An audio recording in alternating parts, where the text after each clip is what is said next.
শারীরিক ও বুদ্ধি প্রতিবন্ধী সন্তানের ভরণ পোষণের অর্থ জোগাড় করতে না পেরে তাকে শ্বাসরোধ করে হত্যা করেন পিতা মুজিবুর রহমান। এরপর নির্মাণাধীন একটি বিল্ডিংয়ের মধ্যে পুঁতে রাখেন নিজ সন্তানের মৃতদেহ।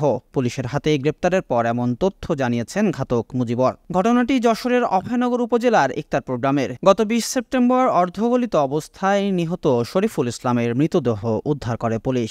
বৃহস্পতিবার এক সংবাদ সম্মেলনে তথ্য জানিয়েছেন অতিরিক্ত পুলিশ সুপার নুরে আলম সিদ্দিকী। তিনি জানান, সন্তানের ভরণ পোষণের অর্থ জোগাড় করতে না পেরে ঘাতক পিতা শরীফুলকে হত্যা করে। এ ঘটনায় নিহতের বোন অভয়নগর থানায় মামলা করলে আসামি গ্রেপ্তারের অভিযানে নামে জেলা গোয়েন্দা পুলিশ। পরবর্তীতে ঢাকার কেরানীগঞ্জ থেকে ঘাতক মুজিবুর রহমানকে গ্রেপ্তার করা হয়।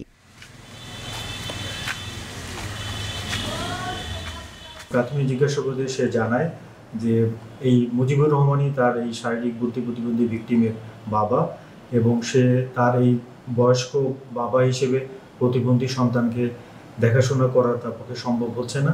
এজন্য সেই ঘটনা ঘটিয়েছে এবং তাকে আজ আদালতে উপস্থাপন করা হবে।